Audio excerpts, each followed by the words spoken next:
lá no profeta Isaías, falar um pouco sobre esse profeta, falar um pouco sobre esse homem, sobre o contexto da sua história, da sua vida. E a gente precisa, diante disso, pensarmos algumas coisas importantes. Primeira coisa que nós temos que referendar e assumir é que o autor do livro, o autor desse livro, Isaías, é o próprio profeta. Então, Isaías, ele então está aí dando o título do livro, mas também é esse título atribuído a ele pela sua experiência com Deus, pela sua obediência ao mandato de Deus e tudo aquilo que foi trazido a nós através desse profeta. A gente sabe que tem a respeito deste nome, a respeito deste homem que era da linha sacerdotal, tá? Ele era um filho de sacerdote, ele era nobre, ele tinha acesso direto aos reis, os reis que ele viveu, o tempo do reinado dele. Ele passou por alguns reis importantes. Ele passou por o próprio texto, no primeiro capítulo ele fala aí sobre o próprio rei, que está no tempo da morte dele, se você for lá no primeiro capítulo, no versículo 1, você tem aí quando foi o início do mandato dele. Visão de Isaías, filho de Amós, que ele teve a respeito de Judá e Jerusalém nos dias do rei Uzias, rei Jotão, o rei Acaz e rei Ezequias. Então você tem na introdução os reis que ele viveu de maneira contemporânea. Ele foi contemporâneo do rei Uzias, contemporâneo do rei Jotão, contemporâneo do rei Acaz e do rei Ezequias, reis de Judá. Fora os reis, então, também de Israel. Fora os reis de Israel que reinaram nesse período também. Então você vê, por 4 reis de Judá e mais 3 ou 4 reis também na época de Israel. Então você vê que um profeta importante na sua era, no seu tempo, e ele então presenciou o governo desses reis. Mandado por Deus, ele exortou esses reis a voltarem o coração para Deus, ele exortou o povo de Deus a voltar o coração para Deus. E então é um profeta muito, muito importante para que a gente possa ver a sua dinâmica e a sua vida profética nesse período. Bom, queridos, ele faz parte do grupo dos grandes profetas. Quem são os grandes profetas? Isaías, Jeremias, Ezequiel. Então, esses grandes profetas, por que eles são grandes? É por causa da extensão do livro deles. É um livro grande, São 66 capítulos do livro de Isaías. Então você tem um compêndio grandioso que são profecias para Israel, são profecias para Judá e são profecias para as nações que são inimigas, que se levantam contra o povo de Deus. Então, uma extensão grandiosa do alcance profético dele, não só para o povo de Deus, mas para todas as circunvizinhanças também da sua era. Bom, queridos, então a gente olha para isso e a gente pergunta assim, quando foi escrito? Então aí você vai encontrar na nossa apostila alguns pontos aí divergentes, falando sobre a autocrítica, que surgiu por volta do século XVIII, século XIX, final do século XVIII e entrando no século XIX. Em 1789, então começou-se o alemão Johann Doerdelin, ele então começa a levantar algumas proposições com respeito ao livro de Isaías. Então ele reparte o livro em 3 períodos.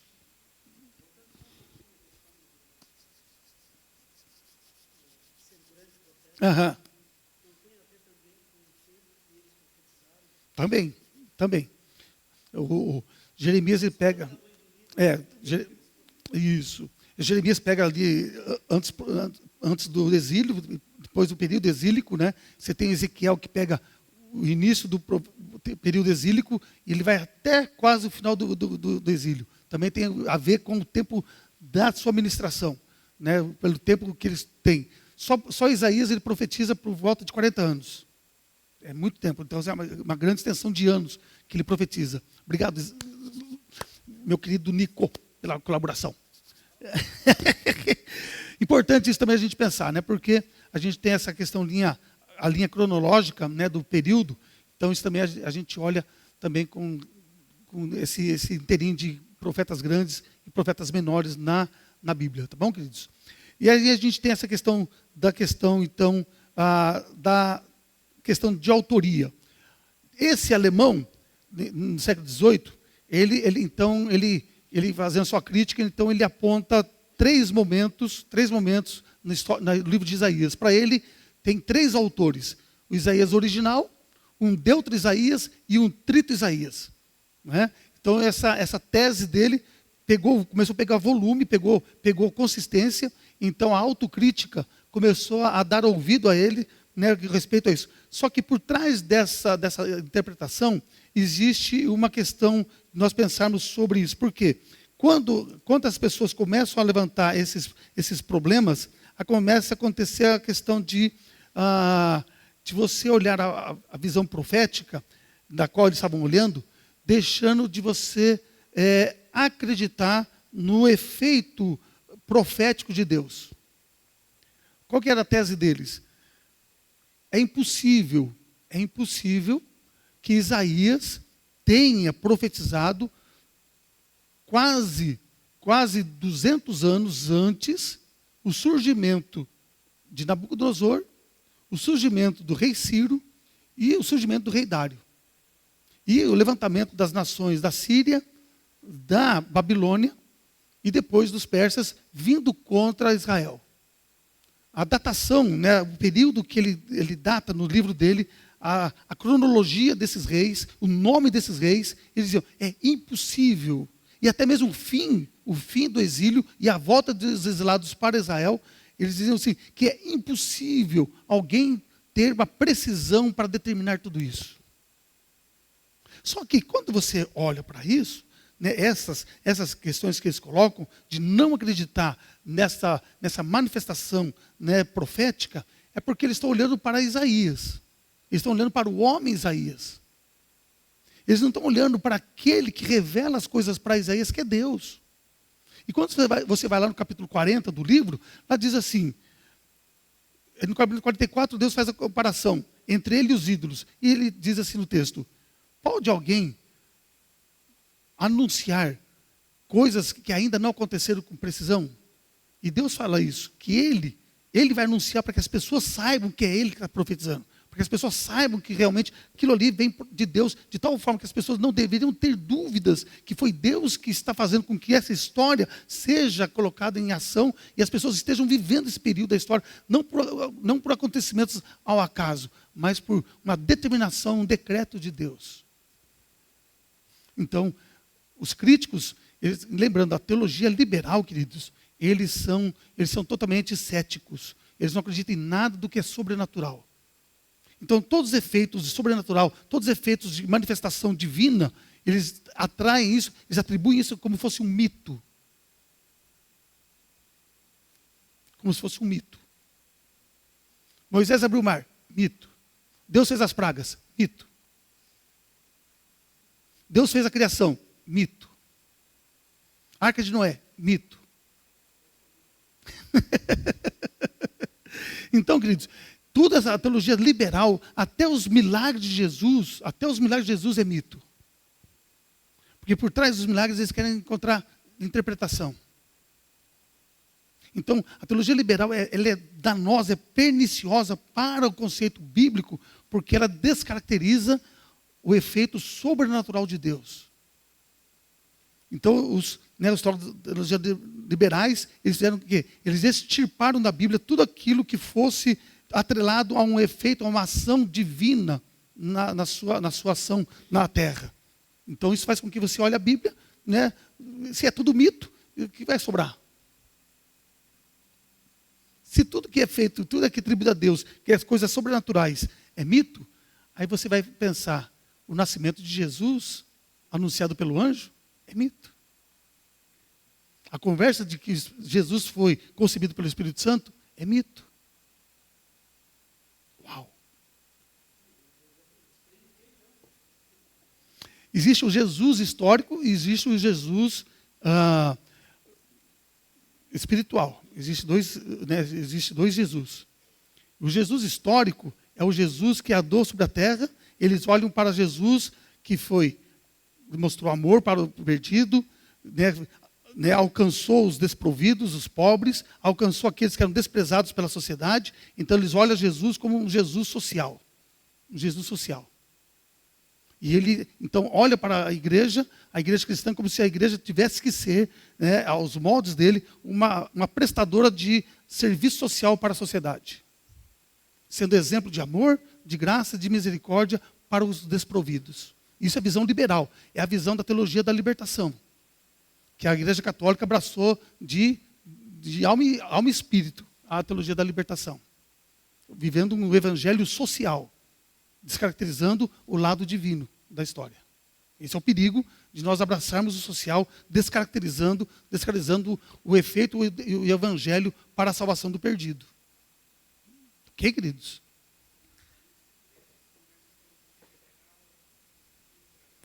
Sim.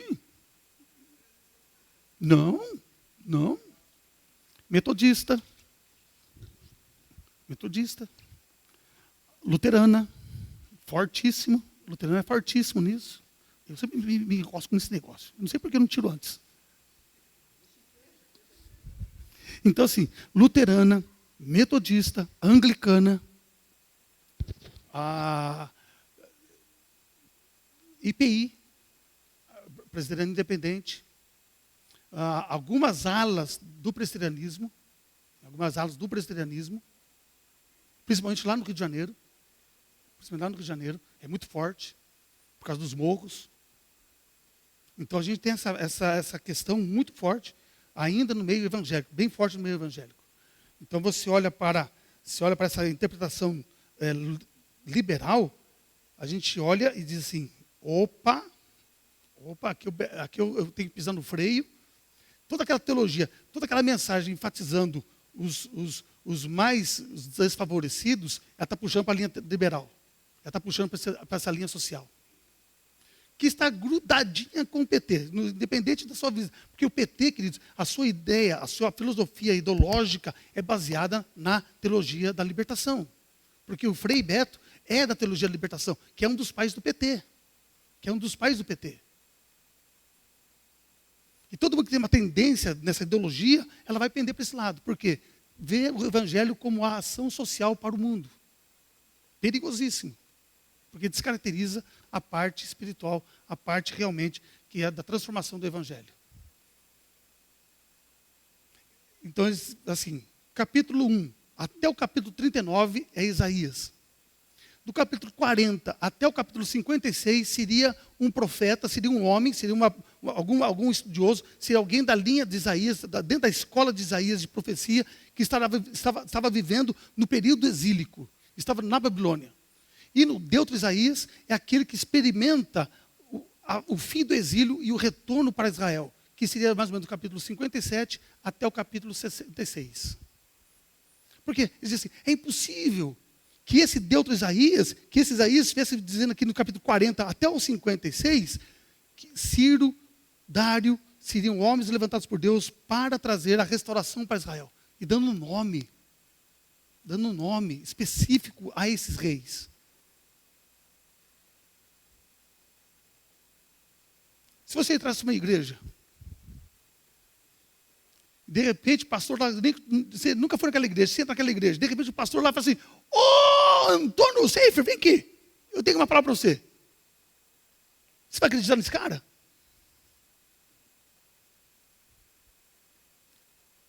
Eu não sei quantos foram em terra de macumba, eu ia. Meu tio era macumbeiro, aí não tinha como, né? O homem estava em casa lá, descia o espírito do homem lá e virava um terreiro em casa. Ei, Jesus, misericórdia. E aquele demônio lá chegava para a gente e falava o nome da gente e falava assim, tem coisa contra você. Te acusando, mas falava o teu nome. Você não acredita no negócio? Eita, nós. Como não acreditar? Está falando o teu nome e de coisa que você fez de errado. Como você não acreditar? Isso acontece em muitos lugares. Concordam? Muitas pessoas são adeptas dessas religiões porque o diabo sabe o que você faz. Ele sabe o teu nome. Ele sabe o teu nome.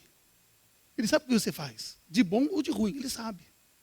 E ali esses demônios declaram tudo isso na tua frente. Aí o cara fala assim, esse cara aqui é Deus. Né? Então, queridos, diante disso, a gente tem que tomar esse cuidado, né? Esse cuidado com respeito a isso. Mas nesse caso específico, aqui está dizendo, Deus é que revela, não um dia antes ou um dia depois. Ele revela quase 200 anos antes.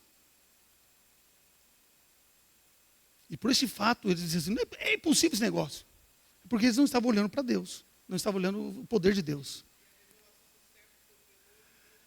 Aí que está, aí a gente vai entrar nisso. Por quê? Porque nesse período do capítulo 40 até o 57, tem a manifestação, a profecia do servo, que vai ser concretizado na vida de Jesus. E que os apóstolos, que Paulo, que tudo mais, vai fazer uma releitura da profecia de Isaías e dizer assim, puxa vida.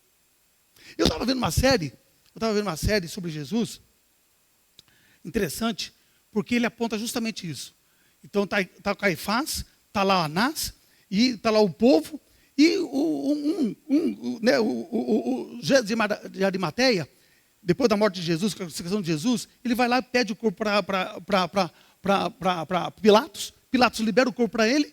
E aí então Caifás tem uma reunião com José de Arimateia e fala assim, escuta, tiraram o corpo de Jesus da cruz. Ele disse, sim, fui eu. Eu coloquei na tumba que eu escavei. Aí o cara fala assim, como que você faz isso, cara? Você está referendando o que Isaías disse. Então, essa série eu gostei da série porque ela pega esses trechos bíblicos que falam da profecia de Isaías e então o autor, né, coloca essas palavras na boca dos sacerdotes e diz assim, escuta, você está fazendo com que o povo acredite no texto de Isaías, dizendo que Jesus é o Messias prometido lá em Isaías, lá no capítulo 53. Lembrando que no manuscrito não tem capítulos, não tem versículos, isso foi muito tempo depois, só foi a partir de 1200 que foi colocado isso. Então o livro é um conjunto grande. E aquela profecia estava lá, inserida no livro de Isaías. Aí você tem a manifestação do final do livro, que é a volta de Jerusalém para a sua terra prometida, os exilados para Jerusalém e para Judá, e aí então dando a ideia de nova terra, novos céus e um novo recomeço. Então, se você pegar o livro de Isaías, você vai ver um pouquinho de Gênesis, você vai ver um pouquinho do Êxodo, você vai ver um pouquinho da nova terra. Os três conjuntos, os três blocos estão presentes ali ainda. Um povo que é amado por Deus, um povo que se rebela contra Deus, Deus, com graça e misericórdia, diz, olha, eu vou enviar meu servo, e você tem o final do servo, dizendo, ele concretizou sua obra, e agora vocês vão ser beneficiados com aquilo que ele fez por vocês. É a mesma história. É a mesma história que está diante de nós na Bíblia. O início, o meio e o fim. E aí você vê essa inspiração divina que não se contradiz. Aí está o fator da inspiração.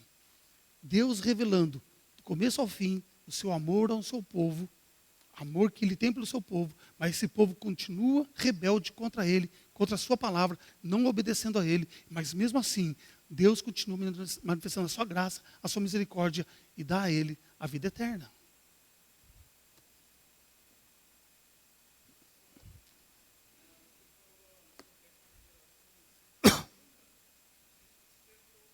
Diga.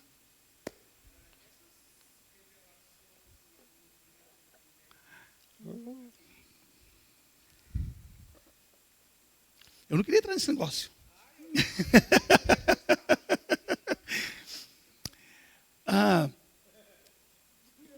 É um território muito delicado, porque a gente está falando dentro de um ambiente evangélico.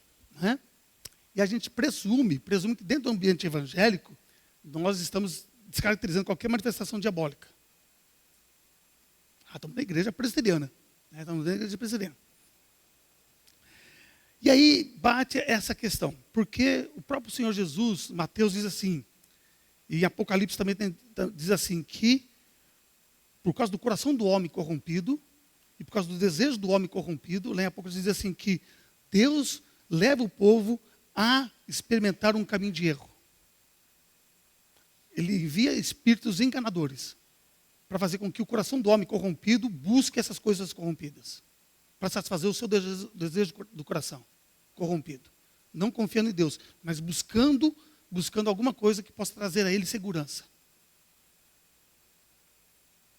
Então, pode haver espíritos enganadores dentro da igreja evangélica?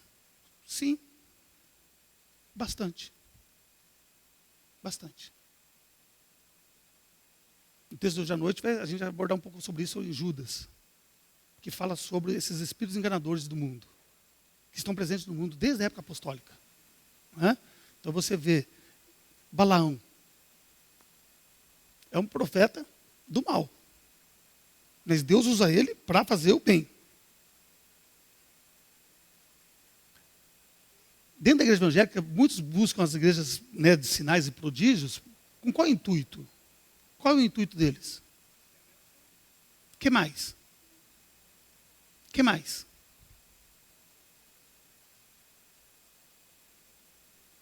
Eu já fui em igrejas que o cara nem leu a Bíblia. O cara nem leu a Bíblia.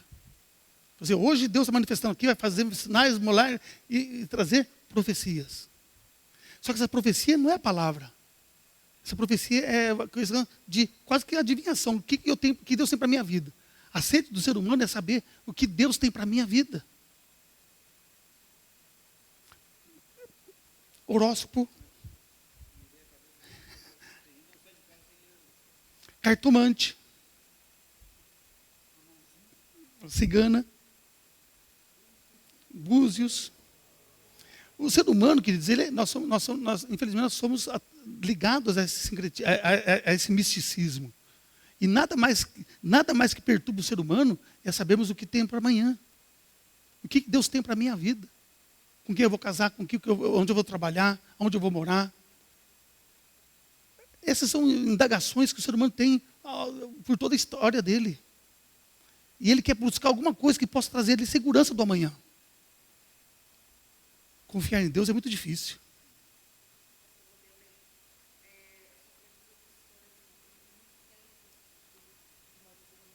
Aham. E por duas vezes, a irmã que estava pregando, ela nunca me viu. E ela entregou para mim. Amém. Glória a Deus. O irmão entregou para mim. E tudo aquilo que o irmão entregou Aconteceu? aconteceu. Então veio de Deus. Veio tanto para mim como para minha família. Aham. Nunca vi ele disse. Aí aquela irmã também não. Sim. Ela não sabia nem quem eu era. Uhum. E ela desceu do púlpito e veio até mim. E ela entregou. São coisas de Deus. Na frente de toda a igreja. Aham. Porque ela foi separada. Sim. Quando é separado, eu gosto um pouco uma Bíblia. Aham. Mas quando foi para toda a igreja, então assim, ó, o que Deus fez assim através Sim. daquela irmã, o que fez através daquele irmão, Sim. tudo ali se cumpriu. Eu acredito nisso, sabe, Rosemary, porque assim, em Deuteronômio 18 diz assim, se alguém traz uma profecia e ela se cumpre, então é bem de Deus. E se ela não se cumpre, então ela não veio de Deus. Né? Então a gente tem bem claro sobre isso.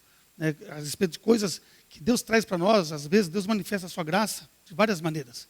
Deus pode falar conosco através do Espírito Santo, Deus pode falar conosco através da palavra, e quando nós não usamos esses dois meios, quando a gente não está ligado a esses dois meios, Deus levanta pessoas para levar alguma coisa para a gente. Eu não duvido disso. Sim, eu não duvido. Aham. Sim.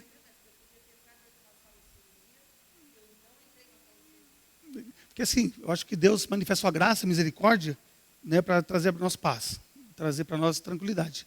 Agora, o grande problema, Rosemary, é que muitas pessoas vão a essas igrejas buscando só isso.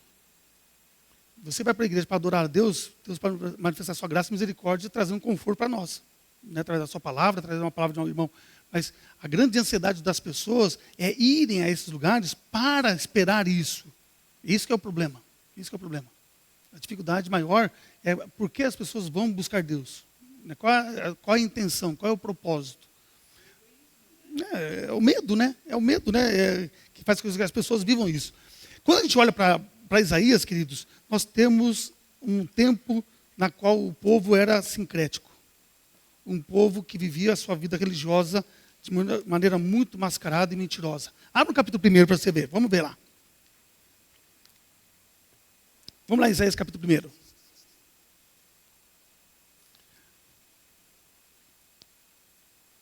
Olha só o que diz assim, versículo 2 em diante. Ouve, ó céus, e dá ouvidos, ó terra, porque o Senhor é quem fala. Criei filhos e os engrandeci, mas eles estão revoltados contra mim. O boi conhece o seu possuidor e o jumento o dono da sua manjedoura. Mas Israel não tem conhecimento, o meu povo não entende. Ai desta nação pecaminosa, povo carregado de iniquidade, raça de malignos, filhos corruptores. Abandonaram o Senhor, blasfemaram do Santo de Israel, voltaram para trás. Porque a vez de ainda ser feridos, visto que continuais em rebeldia, toda a cabeça está doente e todo o coração enfermo. Desde a planta do pé até a cabeça não há nele coisa sã, senão feridas, contusões e chagas inflamadas, umas e outras não espremidas, nem atadas, nem amolecidas com óleo. A vossa terra está assolada, as vossas cidades consumidas pelo fogo, a vossa lavoura, os estranhos devoram na vossa presença, e a terra se acha devastada como numa subversão de estranhos. A filha de Sião é deixada como choça na vinha, como palhoça no pepinal, como cidade sitiada. Se o Senhor dos Exércitos não nos tivesse deixado, alguns sobreviventes já nos teríamos tornado como Sodoma e semelhantes a Gomorra. E aí então continua dizendo assim o texto: ouve a palavra do Senhor, vós príncipes de Sodoma, prestai ouvidos à lei do nosso Deus, vós povo de Gomorra, de que me serve a mim a multidão de vossos sacrifícios, diz o Senhor. Estou farto dos holocaustos de carneiros e da gordura de animais cevados. Não me agrado do sangue de novilhos, nem de cordeiros, nem de bodes. Quando vindes para comparecer perante mim, quem vos requereu o só pisar os meus átrios? Não continueis a trazer ofertas vãs. O incenso é para mim abominação. E também as festas da lua nova, os sábados, a convocação das congregações. Não posso suportar iniquidade associada ao ajuntamento solene. As vossas festas de lua nova e as vossas solenidades, a minha alma as aborrece. Já me são pesadas, estou cansado de as sofrer. Pelo que quando estendeis as mãos, escondo de vós os olhos. Sim, quando multiplicais as vossas orações, não as ouço, porque as vossas mãos estão cheias de sangue. Lavai-vos, purificai-vos, tirai a maldade dos vossos atos de diante dos meus olhos. Cessai de fazer o mal, aprendei a fazer o bem, atendei à justiça, repreendei o opressor, defendei o direito do órfão, pleitai a causa das viúvas. Vinde, pois, e arrazoemos, diz o Senhor. Ainda que os vossos pecados sejam como a escarlata, eles se tornarão brancos como a neve. Ainda que sejam vermelhos como o carmesim, se tornarão como a lã. Se quiserdes e me ouvirdes, comereis o melhor desta terra. Mas se recusardes e fordes rebeldes, sereis devorados à espada, porque a boca do Senhor o disse. O texto de Isaías, ele começa do capítulo 1 até o capítulo 37, um conjunto de textos condenatórios, de julgamentos. Porque Deus estava cansado do culto hipócrita deles. O que é um culto hipócrita, irmão? O que é um culto mentiroso? O que é um culto falso?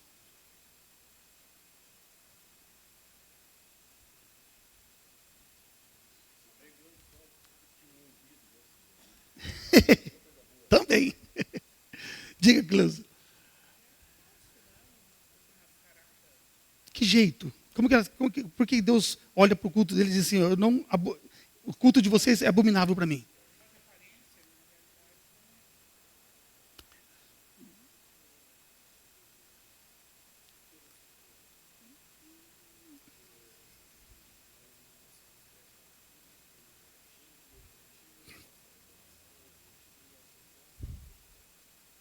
Também.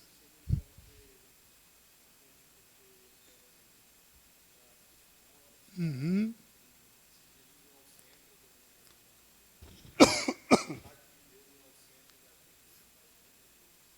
Também. Uhum. Aham. Também. O que mais? Renato.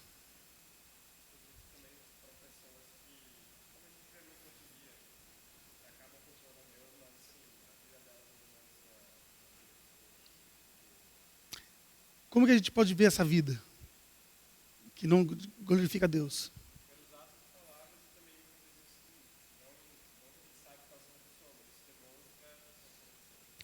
Se nós olharmos o texto, se você olhar o texto, capítulo 1 de Isaías, você vai ver que Deus está falando sobre, Deus não abomina mais os holocaustos, não aceita mais nada daquilo. E aí ele tem aquela frasinha lá embaixo. Porque vocês não dão atenção às viúvas, aos órfãos, vocês não demonstram amor pelo próximo. A nossa condição de adorarmos a Deus de maneira agradável, que nosso culto seja agradável diante do Senhor, tem a ver com o nosso amor para o próximo.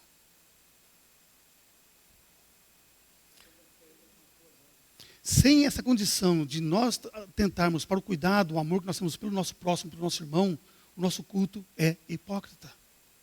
É por isso que Jesus fala lá em Mateus capítulo 5, diz assim, se você vai prestar culto a Deus e você se lembra que tem alguma coisa contra alguém, deixa a tua oferta ali, vai lá e se acerta com ele, depois você volta, adora a Deus. Sem essa condição, sem essa prerrogativa, o seu culto é hipócrita. Se você não ama o seu irmão de verdade, se você é falso com ele, se você é mentiroso com ele, esse culto é hipócrita. Se você não ama de verdade aquela pessoa que está ao seu lado, que é irmão em Cristo, o seu culto é hipócrita. E Deus abomina a sua adoração. Deus abomina o seu louvor. Deus não ouve as suas orações.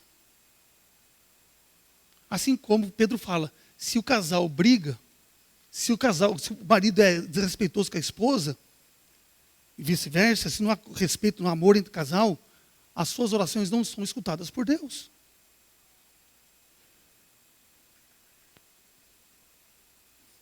Porque se você dizer, eu amo a Deus, Jesus é o meu Salvador, e você achar que isso, Deus está te elogiando, isso é sua vida com o próximo, sua vida de amor ao próximo, é a coisa absurda de ruim.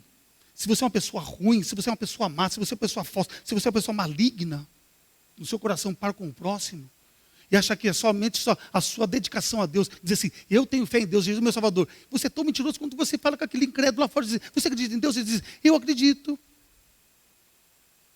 Não somos tão iguais quanto que o Tiago fala, até o diabo treme quando fala de Deus. Nós somos comparados ao diabo, e nós somos comparados ao ímpio, porque eles também dizem que têm fé em Deus.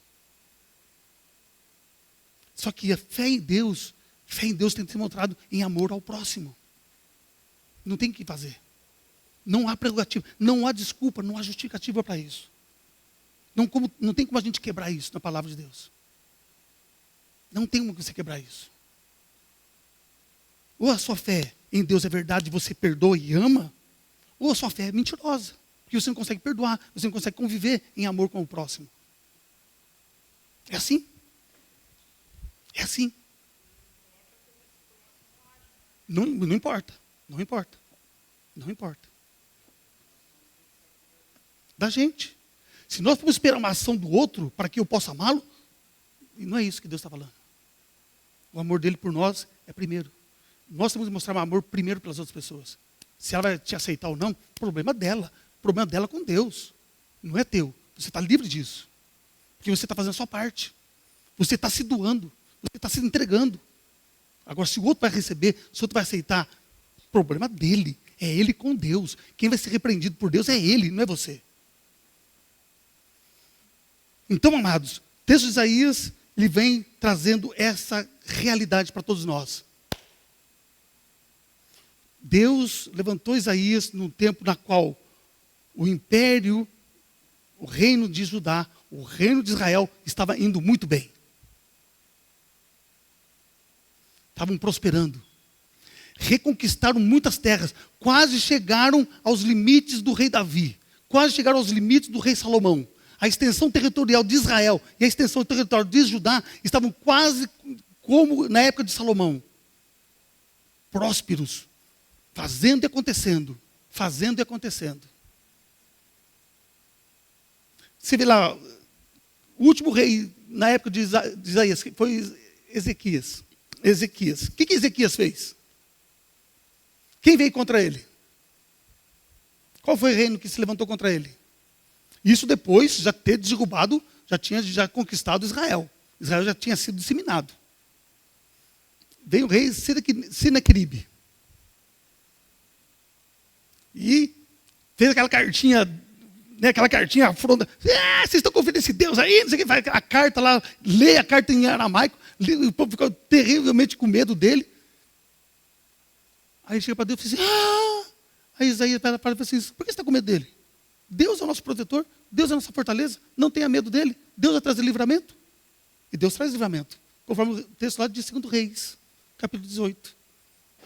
Deus levantando e fazendo com que o exército do Senaqueribe seja derrotado uma praga. O tempo prospera. O rei Ezequias, queridos, ele foi um grande empreendedor. E na época do rei Ezequias, ele foi o maior construtor de armamentos bélicos para Israel. O armamento, as construções que ele fez, que ele maquinou de construção de aparelhos bélicos para combater os inimigos, foi a maior produção bélica na história de Israel.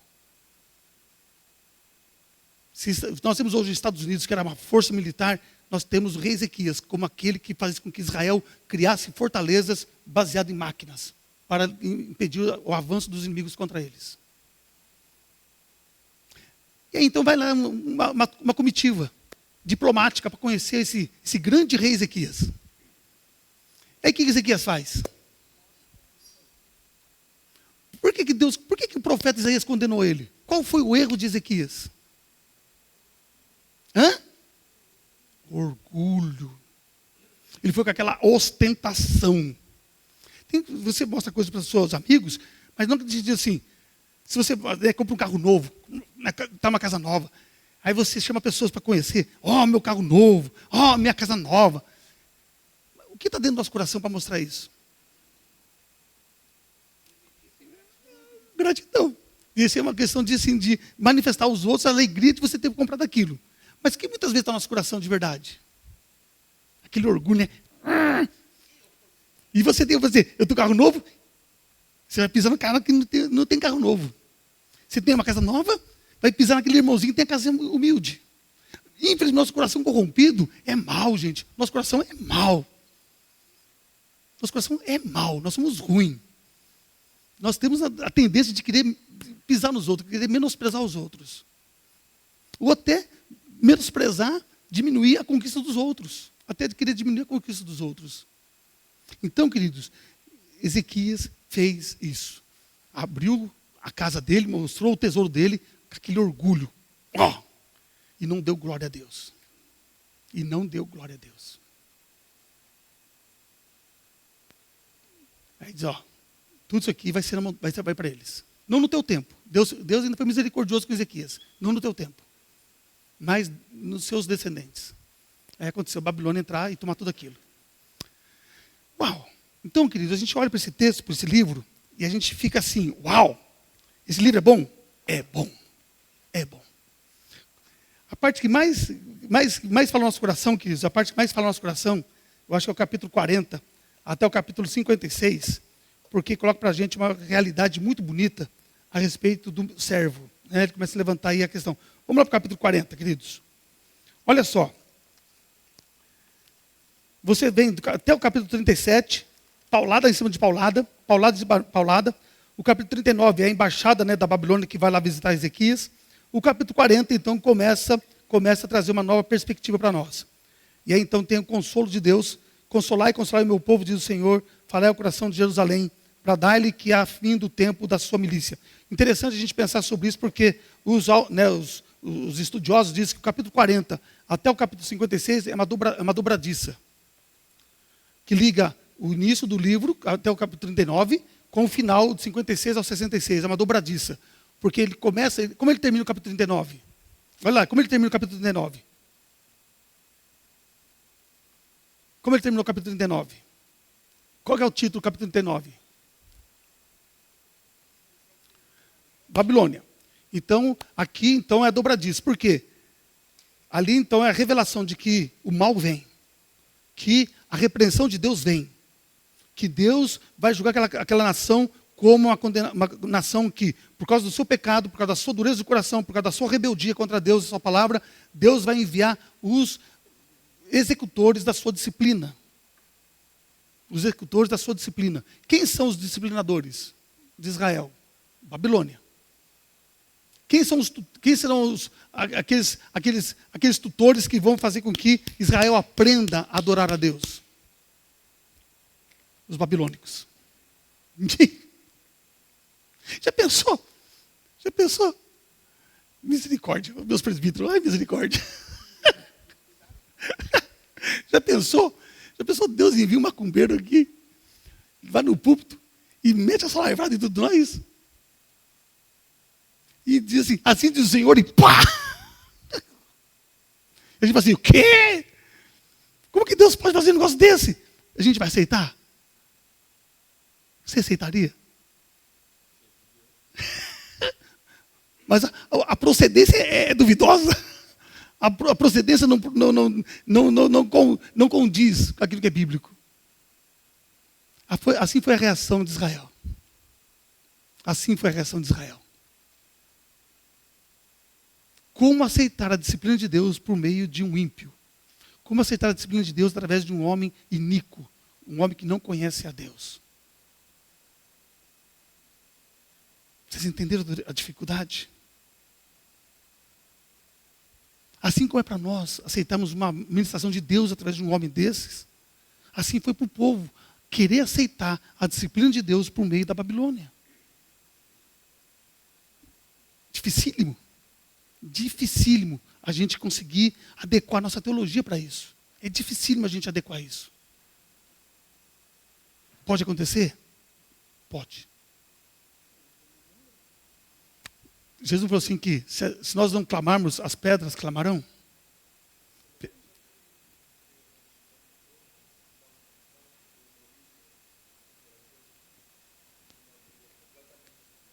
Uhum.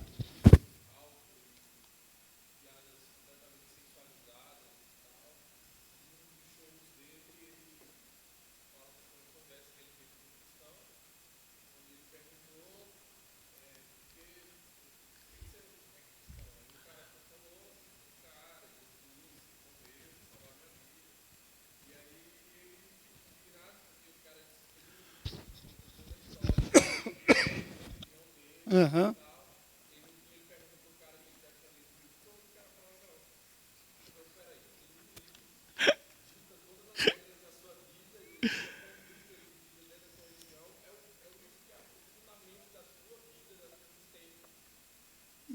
Entendeu? É o fim da picada. É o fim da picada. É o fim da picada. A gente ouvir uma coisa dessa de um ímpio, de um homem que não tem nada de Deus. E essa é a contradição do cristão. Essas são as condições nossas. É a nossa incoerência. Dizemos que amamos a Deus e nós não amamos a palavra. A gente tem que entender uma coisa, querido. Nós temos que entender uma coisa muito, muito peculiar, que a gente não explora. A Bíblia e Deus é a mesma coisa. Eu quero que você entenda. Eu quero que você entenda. Isso aqui e Deus é a mesma coisa. Se você diz que ama a Deus, você tem que amar isso aqui. Você entende o que eu estou falando? Se você diz que ama a Deus, mas não dá bola para isso aqui, é mentirosa a sua fé. Se você quer ter comunhão com Deus, mas não tem comunhão com a palavra, é mentirosa a tua fé. Entenda o que eu estou falando. Isso é muito pesado, querido. Isso é pesadíssimo. Entende? Mas essa é a conversa. Infelizmente, querido, é um ensinamento diabólico que entrou na igreja no veio do avivamento. No veio das igrejas pentecostais. Vamos pensar, querido, eu não sou, pelo amor de Deus, eu não sou racista, eu não sou eclético, eu não sou separatista, eu não faço nada de divisão dessa. Mas, queridos, vamos fazer uma análise fria, muito fria. Normalmente, as igrejas pentecostais, neopentecostais, o nível social dessas pessoas é muito baixo. O nível de conhecimento, o nível de instrução é muito baixo. Muitas dessas pessoas estão quase no analfabetismo. São analfabetas funcionais. Sabem ler e escrever, mas não sabem interpretar nada. Se você tem qualquer coisa para interpretar, a pessoa não sabe interpretar nada. Ela não sabe o que diz o texto. São analfabetos funcionais. Infelizmente.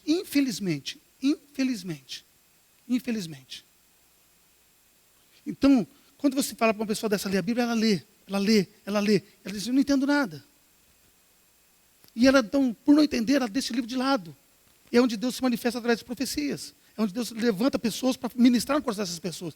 Eu não recrimino. Mas Deus usa meios para fazer com que essas pessoas possam se chegar a Ele. Mas isso não quer dizer que ela deve ficar presa a isso. Ela deveria progredir. Ela deveria conhecer a palavra. Porque todos nós, como cristãos, temos o dever de conhecer a palavra do nosso Deus. Esdras, Neemias, quando trouxe o povo do exílio, sentou e ensinou a palavra para esse povo. O povo evangélico, o povo de Deus, é um povo, pela graça e misericórdia, é um povo que foi dado a ele conhecimento bíblico, pela ministração do Espírito Santo. É o Espírito Santo que nos ilumina, é o Espírito Santo que nos faz a gente entender. Agora, se você não está entendendo, então você precisa buscar o Espírito Santo, porque é Ele que vai iluminar. Agora, se a gente se escorar no fato de a gente não entender, a gente é preguiçoso.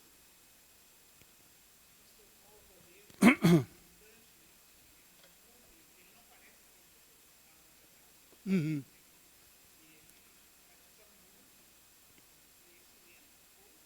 Conhecer. Israel, nesse tempo aqui, queridos, eles conheciam a palavra. O povo conhecia a palavra, irmãos. O povo conhecia a palavra. Contudo, com o mesmo esse conhecimento, eles foram rebeldes tanto quanto seus pais quando saíram do Egito. Que viveram 40 anos com Deus, naquele deserto, por causa da sua rebeldia, mas eles conheceram o Deus de Israel, o Deus que tirou eles do Egito. Eles conheceram, e mesmo assim continuaram presos à idolatria.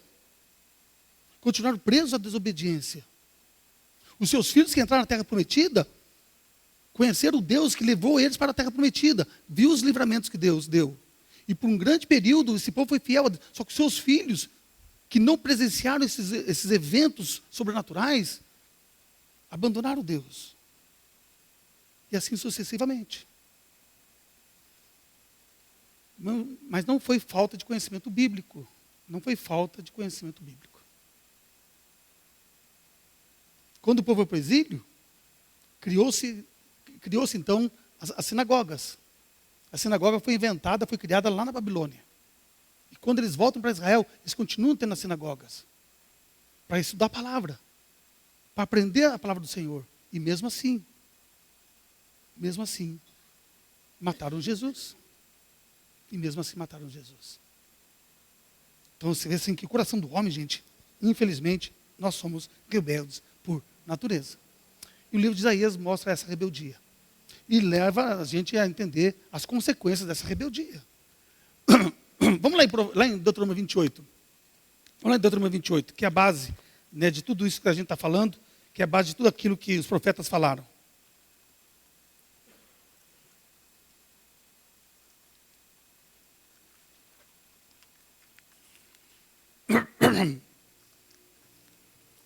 Eu queria que você entendesse 2 pontos aqui, que a gente já falou sobre Deuteronômio.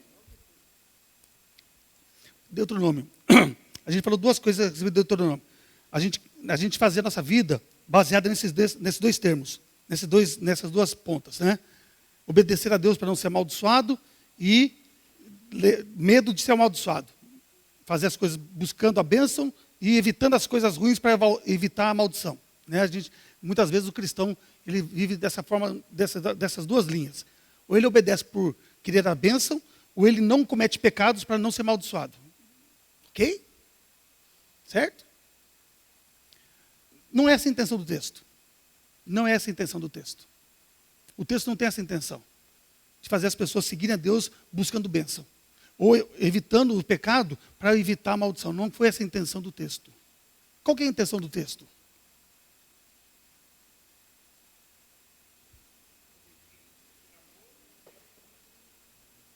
Não. Qual que é a intenção do texto?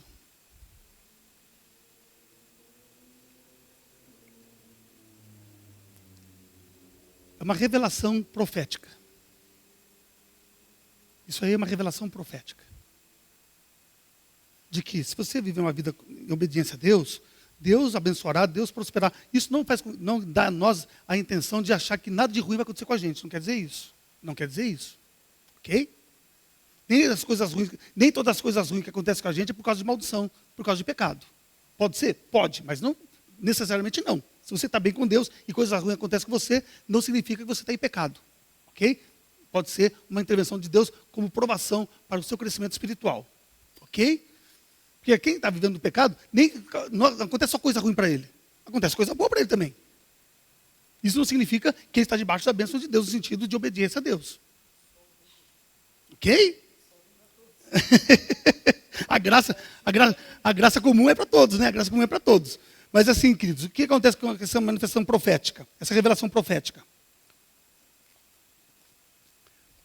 Se você pegar o versículo 16 até o versículo 68, se você pegar esse versículo 16 até o 68, você vai ver que eles se cumprirão totalmente na vida de Israel nesse período de Isaías para frente. Deus cumprirá toda essa profecia dada a Moisés para que isso se cumpra na vida de Israel. As pragas que estão ali, as pragas do Egito, não significa necessariamente que vai chover enxofre do céu, não significa, mas os males que vai vir sobre a vida das pessoas, as consequências danosas que virão sobre eles. Porque nesse texto é revelado que eles comerão os seus próprios filhos. Que Deus permitirá que os inimigos façam atrocidades com o seu povo. Então esse texto é um texto profético, dizendo, mostrando o que acontecerá com Israel lá na frente.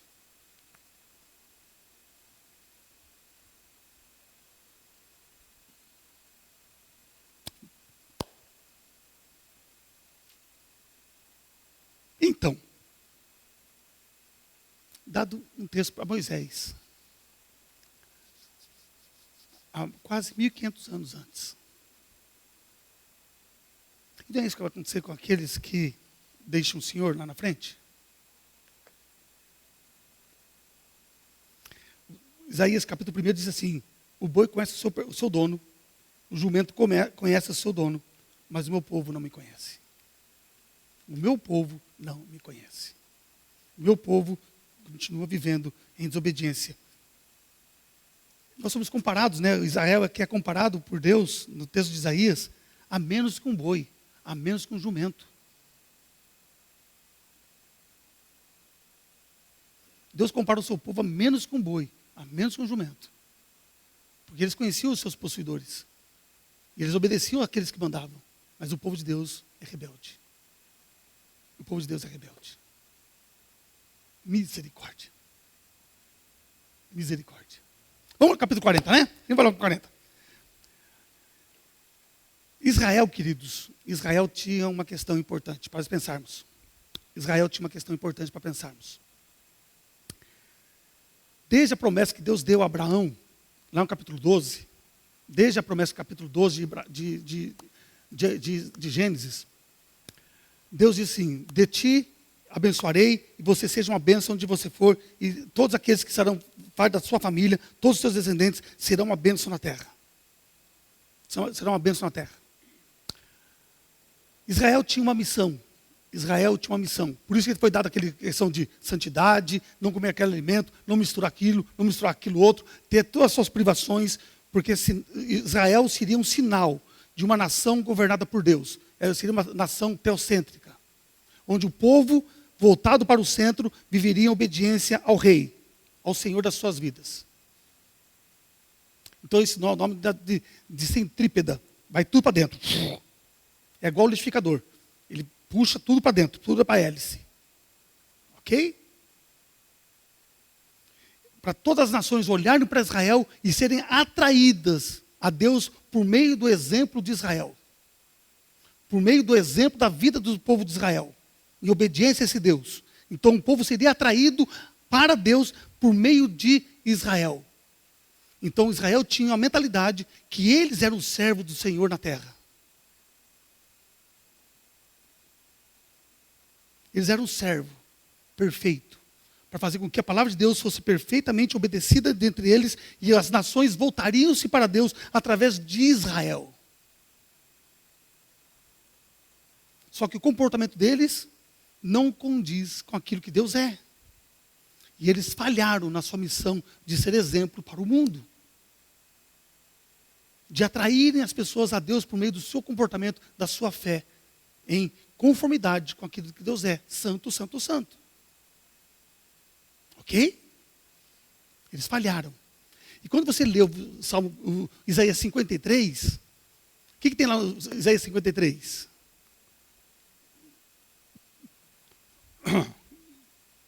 Que nós temos aí, que texto que é esse?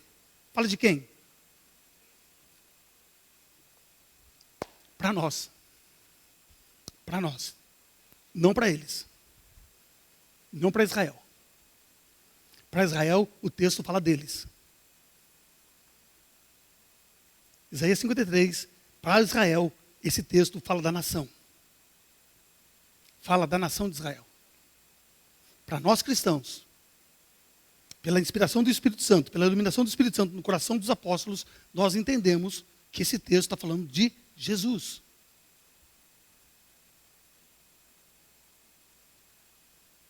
Se você acredita que esse texto fala de Jesus, é porque o Espírito Santo testifica no seu coração que esse texto fala a respeito de Jesus. Assim como falou para os apóstolos. Quem usou esse texto?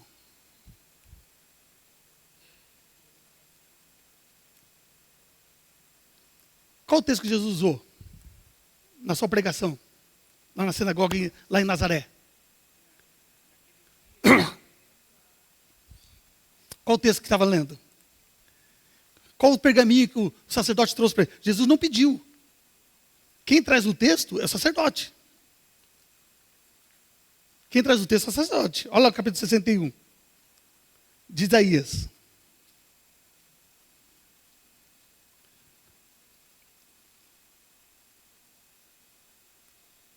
O que diz aí? Quem está com o texto aberto em Isaías?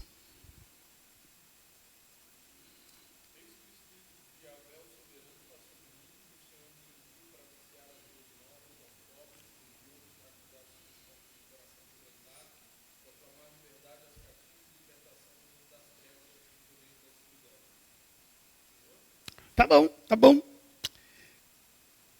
Quando Jesus disse isso? No dia que ele pregou, ele já era, vai lá em Lucas capítulo 4. Vai lá em Lucas capítulo 4.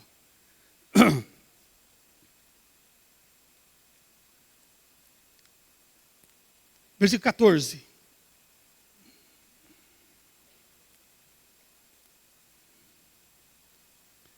Pode ler. Isso.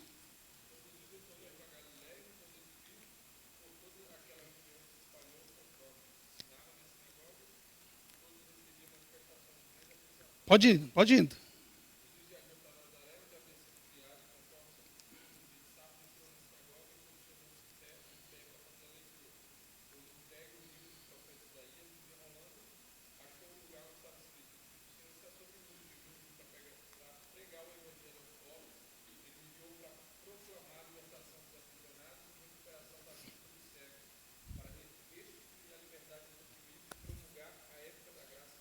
Pois é, pois é. O texto de Isaías 61 fala sobre alguém que seria ungido por Deus para pregoar o ano aceitável do Senhor. E através desse homem faria grandes sinais sobre os enfermos e todos mais, para manifestar a glória de Deus. E Jesus vai na sinagoga, Nazaré, a sua terra natal, entra na sinagoga, o sacerdote então passa a ele o texto de Isaías para ele. Pega o rolo do livro de Isaías, abre diante dele, bloque. É assim que eles faziam. Se viesse algum visitante, eles davam um rolo, a pessoa abria o texto, lia o texto, fechava o rolo, sentava na cadeira, e aí então ia discorrer sobre o texto. Sobre o texto. E Jesus então pega o livro, e vai no texto. Pof! Isaías 61. E lê esse texto. Se você continuar o texto, ele diz assim, hoje se cumpriu essa escritura. Hoje se cumpriu essa profecia. Todos olham para Jesus e dizem, hein? E acusam ele de herege. e vão levá-lo até o penhasco. Nazaré tem um penhasco, tem uma montanha lá. E então eles iam precipitar Jesus, iam jogar lá embaixo ele como condenado como herege. Se você ler o texto, você vai se escandalizar. Porque diz o texto que até os seus irmãos estavam junto com essa gleba. Até os seus irmãos estavam junto com essa gleba, acusando Jesus de loucura, de herege.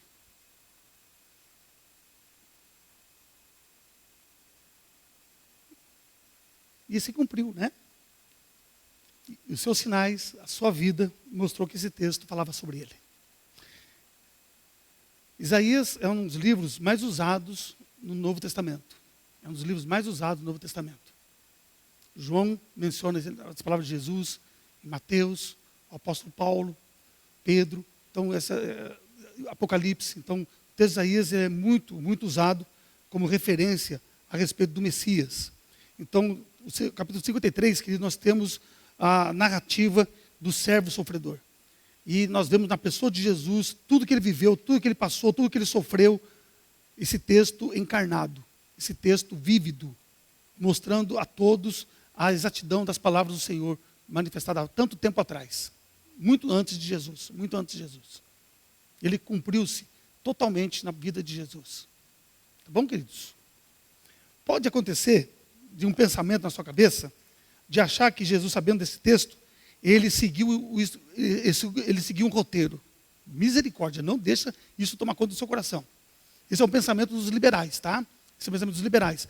Achando que Jesus, conhecedor da Escritura, ele seguiu um roteiro para mostrar a Israel que ele estava cumprindo-se nele. Não foi isso.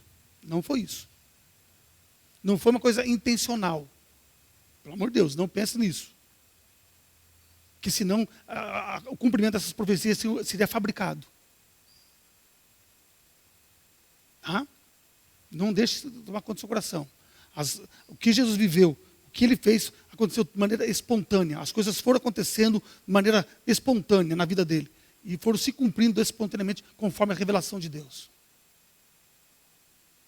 Quando você lê lá nos evangelhos, e cumpriu-se a palavra desse profeta, ou fez aquilo, não é nesse sentido de que ele está seguindo um roteiro para fazer isso, não é isso. Quando ele fala assim, cumpriu, é que eles entenderam que aquela ação de Jesus estava revelada, já estava anunciada, ele só está trazendo a nós uma luz sobre aquilo que tinha sido profetizado por Deus muito tempo antes. Mas não que Jesus está fabricando esses resultados, Jesus não está fabricando esses acontecimentos. Eles estão acontecendo espontaneamente na vida dele. Tá bom, queridos? Ok? Tranquilos? Caminhando para o fim, você tem aí, né, na apostila, várias, né, a primeira sessão, a segunda sessão. A segunda sessão do livro ainda, ela traz para a gente, né, do capítulo 40 até, né, diz aqui 66, mas vai até os 56 também, né, essas partes separadas, né, seguindo aí a visão dos liberais. Temos aí a segunda parte, fala capítulo 1 a 35, relacionado ao período babilônico, né, capítulo 40 a 66. Você tem na vida de Ezequias, né, Senaqueribe em 701 a.C., ele vai até a fé de Acás, e caminhando aí, nós temos a época de Ezequias, né, Ezequias é um rei, um dos últimos, né, os últimos avivadores da fé em Israel, e você tem um marco na vida de Ezequias, porque Deus deu a ele 15 anos a mais na vida dele, para colocar a casa em ordem, colocar a vida dele em ordem, a vida de Israel em ordem, e esse tempo prosperou um tempo. Depois, então, veio os seus sucessores, e levou, então, a fracasso da nação, a fracasso moral, o fracasso espiritual da nação. Então, a nação foi mergulhando cada dia mais na idolatria, e foi abandonando Deus cada dia mais. Então, o final da história, né, de Israel leva a esse declínio. Onde começa o declínio da vida de Israel? A vida de Judá. Onde começa o declínio? Qual lado que você acha que é mais forte? O declínio é proveniente da vida espiritual ou da vida moral?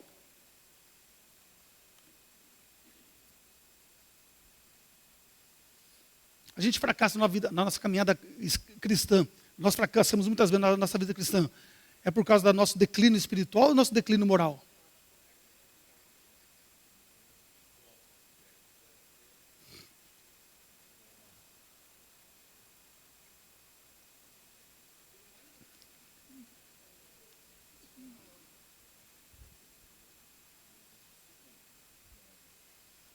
Pensa assim. Você começou a sua vida cristã muito bem. O Senhor te encontrou, o Senhor te, né, convenceu do pecado, você confessou, você se arrependeu, você é uma pessoa regenerada, você está cheio do Espírito Santo no início da nossa vida cristã, é uma turbina, né? Você está pegando fogo, você está acelerado, você está apaixonado por Jesus, você está apaixonado pela palavra, você está apaixonado pela igreja, você está apaixonado pelo evangelho, você está apaixonado em evangelizar, você está louco, você está alucinado. Sapatinho de fogo, como diz o Vini. Nós somos assim, normalmente, o nosso primeiro contato com o Evangelho, as consequências da salvação, provoca tudo isso em nós. É uma questão, assim, é um parâmetro mais ou menos igualitário. Não é necessariamente você tem que fazer isso, não é esses papéis. Mas normalmente acontece isso. E de repente, você é uma pessoa de oração, você é uma pessoa de leitura bíblica, você é uma pessoa de comunhão, você é uma pessoa fervorosa. Mas a agenda tua, a tua faculdade, o teu trabalho, a tua família, vai te inundando a tua agenda. A tua agenda começando a ficar inundada e você começa a ficar cansado. Você começa a ficar cansado. Aquela dinâmica de vida começa a te sugar. Aquela dinâmica de vida começa a sugar algumas coisas. E você começa, então, a selecionar algumas coisas na sua vida. Se você tem o hábito de orar de manhãzinha, você já não ora tanto de manhãzinha. Se você tinha o hábito de orar meia hora, você começa a orar 15 minutos. Aí, desses 15 minutos, passa a ser 5 minutos. E às vezes passa a ser somente um oi. Oi, Deus. Se você tinha o hábito de leitura bíblica, você gostava de ler a Bíblia, gostava de estudar, gostava de pensar mais sobre o texto, você gastava ali meia hora, 40 minutos. De repente começa a extinguir esse tempo, 10, 25, daqui a pouco a Bíblia está lá, no cantinho. Você tinha o hábito de vir na igreja e junto com os irmãos, orar, andar com os irmãos, caminhar, estar junto, cantar louvor, estar cheio do Espírito. De repente você começa a minha agenda não permite que eu vá à igreja, a minha agenda não permite que eu vá ao culto, a minha agenda não permite que eu vá à escola dominical, a minha agenda não permite que eu vá ao encontro dos jovens, a minha agenda não permite que eu vou na reunião de oração. Como que você acha que vai estar a sua vida moral? Se você não está se alimentando, se enchendo do Espírito, você está se enchendo de outra coisa. A decadência, irmãos, na nossa vida cristã, começa na vida espiritual. A decadência da nossa vida cristã começa na nossa vida espiritual. Começa na nossa vida devocional. Começa na nossa vida de comunhão com a igreja. E você começa a alimentar-se das coisas do mundo. Você começa a alimentar o seu coração das coisas da sua carne. Daquilo que agrada a sua carne. Se ganhar dinheiro é mais importante que estar numa reunião de oração, você vai se dedicar à sua atividade financeira. Se a sua família é mais importante que estar no culto de domingo, você vai deixar de vir ao culto. É assim que nós vamos nos contaminando. E deixando e nos esvaziando de Deus. E nos enchendo do pecado. Nos enchendo da carne.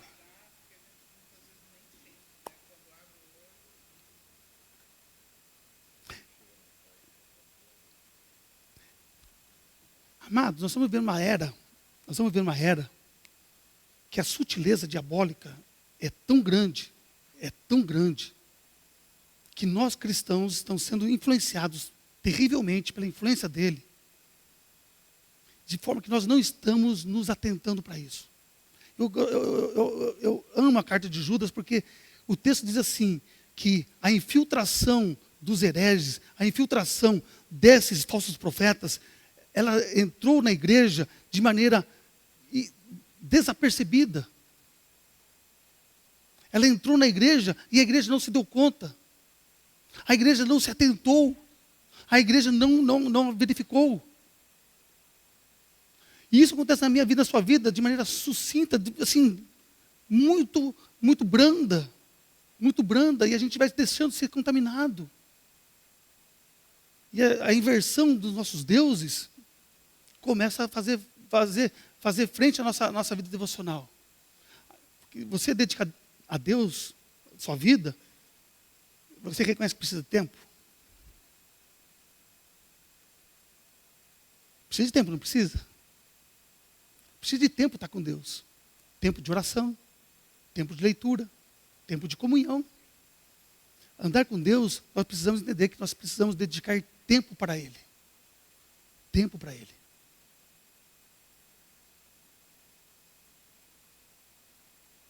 E nós, muitas vezes, negligenciamos esse tempo para Ele. Nós negligenciamos esse tempo para Ele.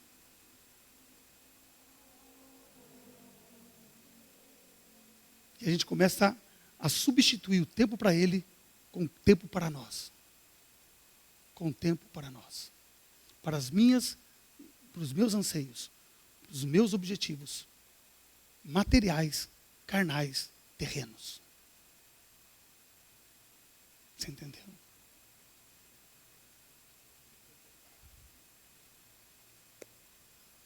Isaías é um texto que faz a gente acordar para isso. Faz a gente acordar para isso. Como que uma nação tão próspera, tão abençoada, deixou ser levada pelo vento do mundo. E foi a um ponto de Deus dizer assim, chega, me cansei de vocês. Me cansei de vocês. Só que Deus, graciosamente, com Judá ele foi diferente. Em vez de ele espalhar como foi Israel, ele preservou por causa da linhagem messiânica. A única coisa que não fez Judá ser dissipada foi por causa da linhagem messiânica. A única coisa. Foi a única coisa que Deus preservou, a linhagem messiânica. A promessa que Deus tinha dado a Davi. De ti virá o Messias. E Deus preserva essa linhagem messiânica. Então o remanescente que volta para Judá é o remanescente que aprendeu a andar com Deus, aprendeu a amar a Deus. É o remanescente, é o menor, é o povo, é o mínimo do povo. Deus trouxe o mínimo de volta, para que eles voltassem a cultuar a Deus verdadeiramente.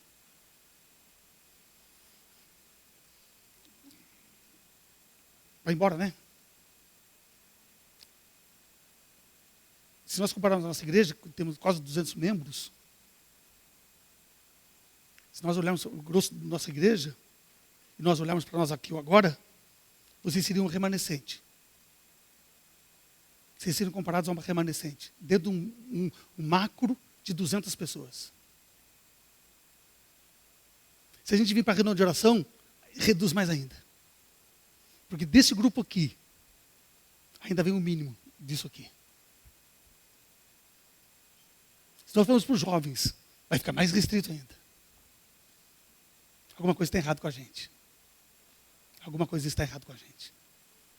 Alguma coisa está fazendo com que o nosso lado pessoal esteja falando muito mais do que vivendo em comunhão e unidade com o Senhor. Então a gente precisa orar muito. Por nós mesmos, por nossa igreja, por nosso povo. Que Deus tenha misericórdia de nós. Amém, queridos? Vamos terminar com a oração? Nico, ora para a gente, querido.